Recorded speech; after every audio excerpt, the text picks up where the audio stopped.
वर्णिवेशरमणीय दर्शनं मन्दहासरुचिराननाम्बुजं पूजितं सुरनरोत्तमैर्मुदा धर्मनन्दनमहं विचिन्तये।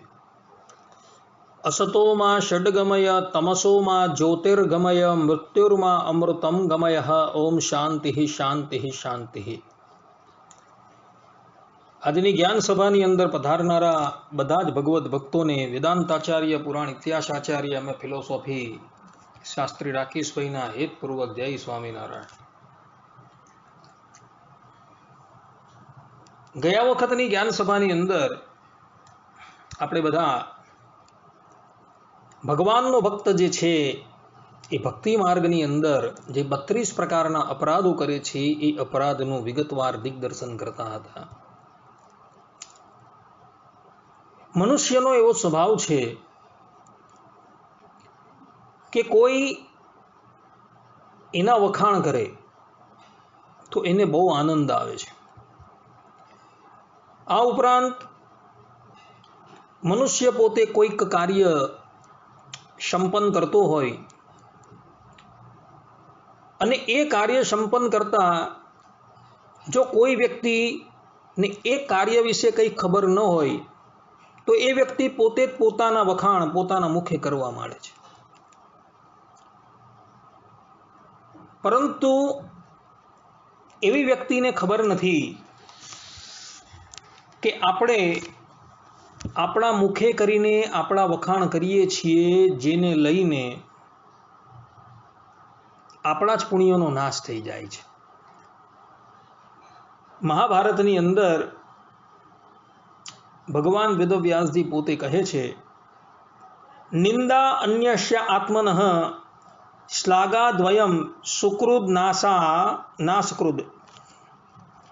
અર્થાત કે પારકી નિંદા અને પોતાના વખાણ આ બે પુણ્યોનો નાશ કરનાર છે। નિંદા અન્યસ્ય આત્મનઃ શ્લાઘાદ્વયમ સુકૃદ નાશકૃદ, એમ ભગવાન વેદવ્યાસજી કહે છે। એટલે જે વ્યક્તિ પોતાના મુખે કરીને પોતાના વખાણ કરતો હોય ને એણે એના જીવનની અંદર જે પણ કંઈક પુણ્ય સંપાદન કરેલું હોય એ બધું જ પુણ્ય જે છે એ સમાપ્ત કરી દે છે। મહાભારતની અંદર શાંતિ પર્વની અંદર 288મા અધ્યાયના 28મા શ્લોકની અંદર ભગવાન કૃષ્ણ દ્વૈપાયનજી પોતે કહે છે કે જે ગુણ સંપન્ન વિદ્વાન કોઈની પણ નિંદા નથી કરતો અને પોતાને મુખે પોતાના વખાણ નથી કરતો તો તે મહાન યશસ્વી થાય છે। આ પ્રમાણે ગંગાપુત્ર ભીષ્મ કહે છે, અબ્રુવન કશ્યાચિન નિંદાત્મા શ્લાઘામ વર્ણયન વિપશ્ચિત ગુણ સંપન્ન પ્રાપ્નોતિ એવ મહદ યશઃ। અર્થાત કે જે વ્યક્તિ પોતાના મુખે કરીને પોતાના વખાણ નથી કરતો એ વ્યક્તિને મહદ યશની પ્રાપ્તિ થાય છે, એવું ગંગાપુત્ર ભીષ્મ કહે છે। પોતાના મુખે કરીને પોતાના વખાણ કરનારા વ્યક્તિઓ જે છે એ ઉચ્ચ સ્થાનની ઉપર આરૂઢ થઈ ગયા હતા છતાં પણ એ લોકોનું પતન થયું હતું। પાંડવોના પૂર્વજ પરમ ધાર્મિક એવા યયાતિ રાજા જે પોતાના પુણ્ય કરીને સ્વર્ગલોકને પ્રાપ્ત થતા હતા અને સ્વર્ગલોકની અંદર ઇન્દ્રના આસનની ઉપર જ એક જ આસન પર ઇન્દ્ર અને યયાતિ બે જણા સાથે બેસતા હતા। યયાતિ મહારાજની કીર્તિ પણ એટલી બધી વૃદ્ધિ પામેલી અને એણે એટલા બધા યજ્ઞો કરેલા હતા ને એને લઈને યયાતિ રાજાને દેવલોકની અંદર ઇન્દ્રને સમકક્ષ એવું આસન પ્રાપ્ત થયું હતું, અર્થાત કે એની બાજુમાં જે બિરાજમાન થતા હતા। પરંતુ ઈર્ષ્યા બુદ્ધિવાળા ઇન્દ્રદેવને હંમેશા આ યયાતિ રાજા જે છે ને એ આંખમાં કણાની જેમ ખટકતા હતા। એ એમ જ વિચારતા હતા કે કોઈ પણ રીતે આ યયાતિ જે છે એ સ્વર્ગલોકમાંથી ભ્રષ્ટ થાય. એક દિવસની વાત છે, દેવગુરુ બૃહસ્પતિ જે હતા એને ઇન્દ્રદેવે આ બાબતની અંદર પૂછ્યું કે યયાતિ જે છે એ મારી સમકક્ષ આસનની ઉપર બેસે છે, મને બહુ જ ખટકી રહ્યું છે, એના પુણ્ય એટલા બધા છે કે આમ તો એ સ્વર્ગમાંથી ભ્રષ્ટ થાય એમ છે જ નહીં, તો હવે શું કરીએ? તો બૃહસ્પતિજીએ એને એક ઉપાય બતાવ્યો કે તમે એક કામ કરો, એના જ મુખે એના વખાણ કરાવી દો, તો એ પોતાના સ્થાન પરથી ચ્યુત થઈ જશે. ઇન્દ્રદેવ તે પછી યયાતિ રાજાની પાસે આવ્યા. પ્રથમ તો જીવ્હાગ્રે મધુટિષ્ઠતિ હૃદયે હલાહલ, મુખ પરથી તો બહુ પ્રસન્નતા જણાવી અને મધુર વાણીની અંદર યયાતિ પ્રત્યે ઇન્દ્રદેવ બોલ્યા કે રાજન, તમે પૃથ્વીની ઉપર એવા કયા કર્મો કરેલા છે કે જેને લઈને તમે આ સ્વર્ગલોકની અંદર મારી સમકક્ષ થઈ ગયા છો?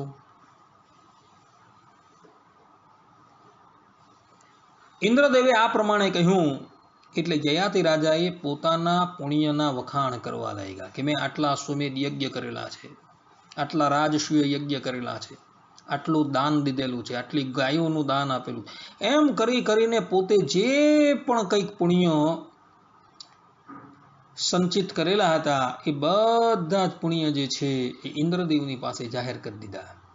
અને આ પ્રમાણે પોતાના મુખે પોતાના પુણ્યને જાહેર કરવાથી યયાતિ રાજા સીધા સ્વર્ગથી નીચે પડવા લાગ્યા. યયાતિ રાજા વિચાર કરવા લાગ્યા કે મેં કોઈ પાપ નથી કર્યું, પછી મારું સ્વર્ગમાંથી પતન કેમ થઈ રહ્યું છે? અને પડતા પડતા એણે ઇન્દ્રાદિક દેવતાઓને પૂછ્યું કે હે ઇન્દ્ર, અમારાથી કયું પાપ થયું છે જેથી કરીને અમે સ્વર્ગમાંથી નીચે જઈ રહ્યા છીએ? ત્યારે ઇન્દ્રદેવ બોલ્યા કે રાજન, તમે તમારા મુખે કરીને તમારા વખાણ કરેલા છે એટલે માટે તમારું પતન થાય છે. કહેવાનું તાત્પર્ય કે ઇન્દ્રદેવની સમકક્ષ બિરાજમાન થનારા યયાતિ રાજા પોતાના મુખે પોતાના વખાણ કરવાથી સ્વર્ગમાંથી પડી ગયા હતા. આ આખો પ્રસંગ મહાભારતની અંદર આદિ પર્વની અંદર છે ભક્તો. કહેવાનો ભાવાર્થ એ છે કે મનુષ્યએ ક્યારેય પણ પોતાના મુખે કરીને પોતાના વખાણ કરવા ન જોઈએ. ભગવાન સ્વામિનારાયણ પણ શિક્ષાપત્રીની અંદર 37મા શ્લોકની અંદર કહે છે કે વિશ્વાસઘાતો ન કર કાર્ય સ્વશ્લાઘા સ્વમુખે ન છે, અને કોઈનો વિશ્વાસઘાત ન કરવો અને પોતાના મુખે કરીને પોતાના વખાણ ન કરવા. એ જ વાત ભગવાન સ્વામિનારાયણ અહીં 32 અપરાધોની અંદર પણ કહી રહ્યા છે. 29મા અપરાધની અંદર ભગવાન પોતે કહે છે કે ભગવાન આગળ પોતાના વખાણ પોતાના મુખે ન કરવા. આમ તો શાસ્ત્રો આજ્ઞા છે કે કોઈ પણ સ્થાનની અંદર પોતાના મુખે ક્યારેય પણ પોતાના વખાણ કરવા જ નહીં, કારણ કે એ વખાણ જે છે એ પોતાના પતનની નિશાની છે. પરંતુ પરબ્રહ્મ પરમાત્મા શ્રીમન નારાયણ જે સ્થાનની અંદર બિરાજમાન હોય ત્યાં તો વિશેષપણે આ મર્યાદા રાખવી, ત્યાં તો પોતાના મુખે પોતાના વખાણ કરવા જ નહીં ભક્તો. કારણ કે અન્ય ક્ષેત્રે કૃતમ પાપમ તીર્થક્ષેત્રે વિનશ્યતિ, તીર્થક્ષેત્રે કૃતમ પાપમ વજ્રલિપુ ભવિષ્યતિ. પરબ્રહ્મ પરમાત્મા શ્રીમન નારાયણ જે સ્થાનની અંદર વિરાજમાન હોય એ સ્થાન સાક્ષાત ભગવદ રૂપ હોય છે, ભગવદ ધામ રૂપ હોય છે. અને એવા સ્થાન જે તીર્થરૂપ સ્થાન છે ત્યાં રહીને ભગવાનની સન્મુખ તમે પોતાના મુખે પોતાના વખાણ કરો તો એ પાપ જે છે એ વજ્રલેપ થઈ જાય છે.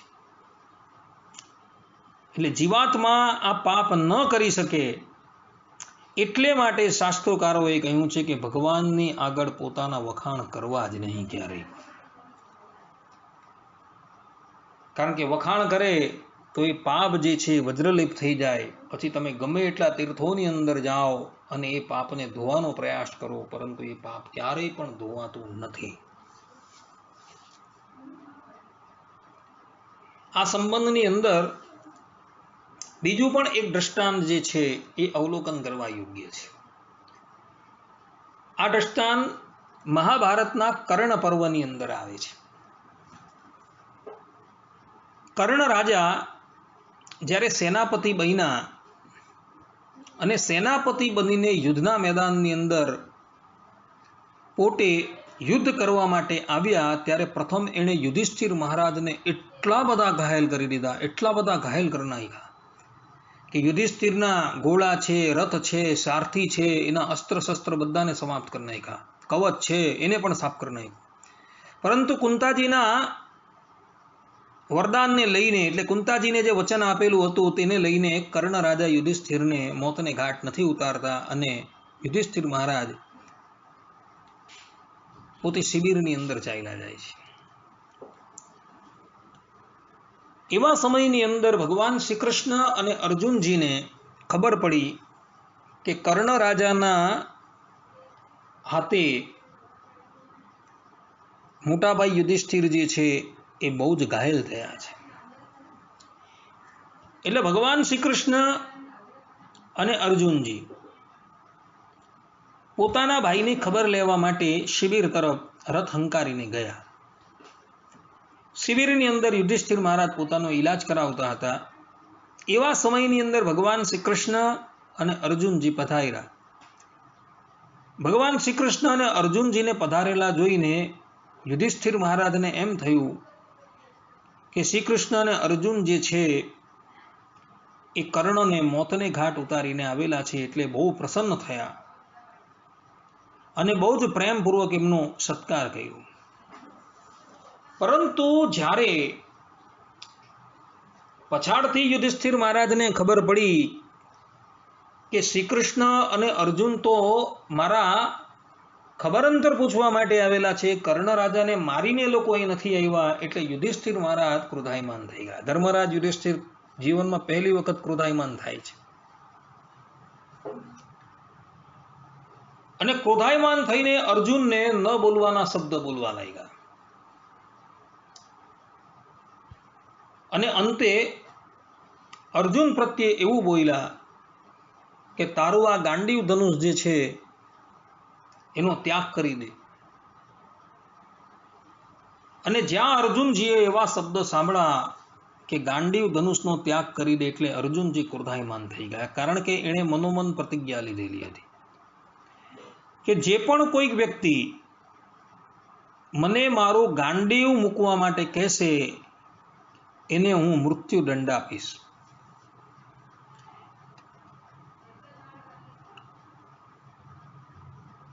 યુધિષ્ઠિર મહારાજ આ પ્રમાણે બોલ્યા એટલે અર્જુનજીએ મ્યાનમાંથી તલવાર કાઢી અને યુધિષ્ઠિર તરફ ઢૈસા. ભગવાન શ્રી કૃષ્ણ વચ્ચે પડ્યા કે અર્જુન શું કરી રહ્યો છે? ત્યારે અર્જુનજીએ કહ્યું કે અમે મનોમન પ્રતિજ્ઞા લીધેલી હતી કે જે પણ કોઈક વ્યક્તિ અમને ગાંડીવ રાખવા માટે કહેશે એનો અમે શિરોચ્છેદ કરી દઈશું. મારા ભાઈએ મને એમ કહ્યું કે ગાંડીવ ધનુષ મૂકી દે, એટલે હું એમનો શિરોચ્છેદ કરી દેવા. ત્યારે ભગવાન શ્રી કૃષ્ણ એને રોકે છે કે ઉભા રહેવું, આવું ગાનપણ ન કહેવાય. કારણ કે મોટા ભાઈ જે છે એ સાક્ષાત પ્રજાપતિ બ્રહ્માની મૂર્તિ કહેવાય. અત્યારે એ બ્રહ્માની મૂર્તિ છે કારણ કે તમારા પિતૃચરણ જે છે એ ભગવત ધામ પધારી ગયા છે અને તમારા ભાઈ જે છે એ તમારું પાલન પોષણ કરે છે, એટલે બ્રહ્માની મૂર્તિ કહેવામાં આવે ને બ્રહ્માની મૂર્તિનો વધ ન થાય. પરંતુ કેશવ અમે પ્રતિજ્ઞા લીધેલી તેનું શું? ત્યારે ભગવાન શ્રી કૃષ્ણ અર્જુનજીને કહે છે કે તું તારા મોટા ભાઈનું અપમાન કરી દે, અને જે વ્યક્તિનું અપમાન કરવામાં આવે અર્થાત કે પોતાથી જે મોટા વ્યક્તિ હોય તેનું અપમાન કરવામાં આવે તે એને મૃત્યુ દંડ આપ્યા બરાબર કહેવાય.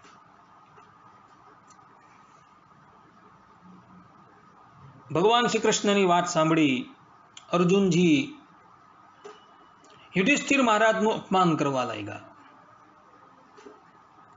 અને કહેવા લાગ્યા કે તારે લઈને જ અમારી આ દશા થઈ છે.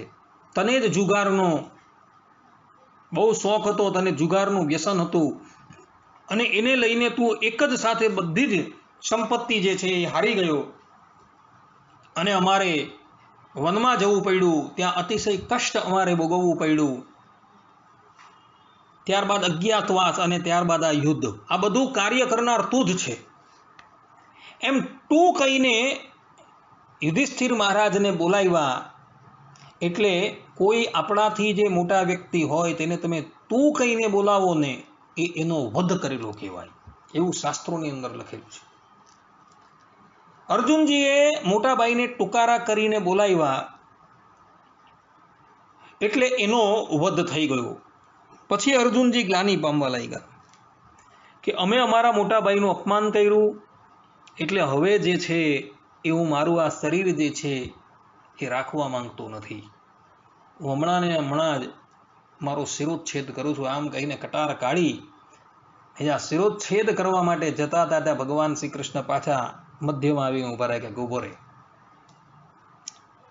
કેવી રીતના શિરોચ્છેદ ન કરાય. શાસ્ત્રોમાં મોટાનું અપમાન થઈ ગયું હોય તો એના પણ પ્રાયશ્ચિતો બતાવેલા છે. તું એક કામ કર, તારા મુખે કરીને તું તારા વખાણ કર, અને તારા મુખે કરીને તું તારા વખાણ કરશે એટલે આ મોટાને મારવા માટે તું તૈયાર થયો તેનું પ્રાયશ્ચિત પણ થઈ જશે. કારણ કે પોતાના મુખે કરીને પોતાના વખાણ કરવા એ પોતાના નાશ કર્યા બરાબર છે, અર્થાત કે પોતાનો નાશ કર્યા બરાબર છે. ભગવાન શ્રી કૃષ્ણની આજ્ઞા માન્ય કરી અર્જુનજી પોતાના મુખે પોતાના વખાણ કરવા લાગ્યા કે હું કોણ, હું દ્રોણ શિષ્ય. અમે અમારા જીવનની અંદર ઇન્દ્રાદિક દેવતાઓથી પણ અપરાજિત એવા નિરાત કવચ નામના અસુરોને માર્યા, કાલકેય નામના અસુરોને માર્યા. મારા એકાકીના બાહુબલથી અમે ધરતીની ઉપર દિગ્વિજય કર્યો. મહાભારતના યુદ્ધની અંદર અમે ગંગાપુત્ર ભીષ્મ દ્રોણાચાર્યને મોતને ઘાટ ઉતાર્યા. મારાથી શ્રેષ્ઠ કોણ છે? વગેરે વગેરે દ્વારા અર્જુનજીએ પોતાના મુખે જ પોતાના વખાણ કર્યા. અને ત્યારબાદ એણે યુધિષ્ઠિર મહારાજના ચરણની અંદર પોતાનું મસ્તક મૂકી દીધું. બંને ભાઈઓ એકબીજાને ક્ષમા કરી દીધા, ભેટી પડ્યા. કહેવાનું તાત્પર્ય એ છે કે પોતાના મુખે કરીને પોતાના વખાણ કરવા એ આત્મઘાત જેવું છે. આવા વ્યક્તિઓ પોતાનો જ ઘાત કરી રહ્યા છે. માટે ક્યારેય પણ પોતાના મુખે પોતાના વખાણ કરવા જ નહીં. કારણ કે પોતાના મુખે પોતાના વખાણ કરો તો એ આત્મઘાત બરાબર છે, અને પોતાના જીવનની અંદર જે પણ કંઈક પુણ્ય સંપાદન કરેલું હોય એ બધું જ પુણ્ય જે છે એ સમાપ્ત થઈ જાય છે. અને તેમાં પણ પરબ્રહ્મ પરમાત્મા ભગવાન શ્રીમદ નારાયણ જે સ્થાનની અંદર બિરાજમાન હોય એ સ્થાનની અંદર તો પોતાના મુખે ક્યારેય પણ પોતાના વખાણ કરવા જ નહીં. ભક્તો, અમુક ભક્તોને બહુ ખોટી આદત હોય છે. એ લોકોને ખબર નથી ભાઈ, ભક્તિ માર્ગની અંદર આ સાપ સીડીની રમતની જેમ તમને આ અપરાધ જે છે એ સીધા નીચે ઢકેલી દે. માટે કૃપા કરીને કોઈ પણ વ્યક્તિ ઠાકોરજી જે સ્થાનની અંદર વિરાજમાન છે ત્યાં પોતાના મુખે કરીને પોતાના વખાણ કરતા નહીં. અન્યથા તમે જે પણ કંઈક પુણ્ય સંપાદન કરેલું છે એ બધું જ પુણ્ય જે છે સમાપ્ત થઈ જાય. ભાઈ અમુક જણા એવું કે ભાઈ અમે તો ભાઈ બધું પુણ્ય જે છે એ ભગવાનને અર્પણ કરી દઈએ છીએ. તો ભગવાન જે છે એ પોતાની પાસે એ પુણ્ય રાખે છે અને ત્યાં તમે સ્વશ્લાઘા કરો એટલે એ જે તમે ભગવાનને અર્પણ કરેલું છે એમાંથી થોડું ભગવાન કાઢી નાખે છે. જેમ બેંકની અંદર તમે જાઓ, બેંકમાં પૈસા મૂકેલા હોય, એનું વ્યાજ પણ મળે, પરંતુ જ્યારે તમને જરૂર હોય એમાંથી થોડા તમે ગ્રહણ કરી લો તો એટલો તો તમારે, અર્થાત કે એટલી તો બેલેન્સ તમારી ઓછી જ થઈ ગઈ ને, તે પ્રમાણે છે. એટલે ભગવાનના મંદિરની અંદર ભગવાનની સન્મુખ ક્યારેય પણ પોતાના વખાણ કરવા નહીં, કારણ કે પોતાના વખાણ કરીએ એ આત્મઘાત કર્યા બરાબર છે, પોતાના સમસ્ત પુણ્યથી હાથ ધોવા બરાબર છે. માટે આ અપરાધને ખાસ ધ્યાનમાં રાખજો અને કોઈ પણ વ્યક્તિ ભગવાનના મંદિરની અંદર આ અપરાધ કરતા નહીં. આટલું કહીને હું મારી વાણીને વિરામ આપું છું. સર્વે સંતુ નિરામયઃ, સર્વે સુખીનો ભવંતુ, સર્વે ભદ્રાણી પશ્યંતુ, માં કશ્ચિત દુઃખભાગ ભવેત. અસ્તુ. જય સ્વામિનારાયણ.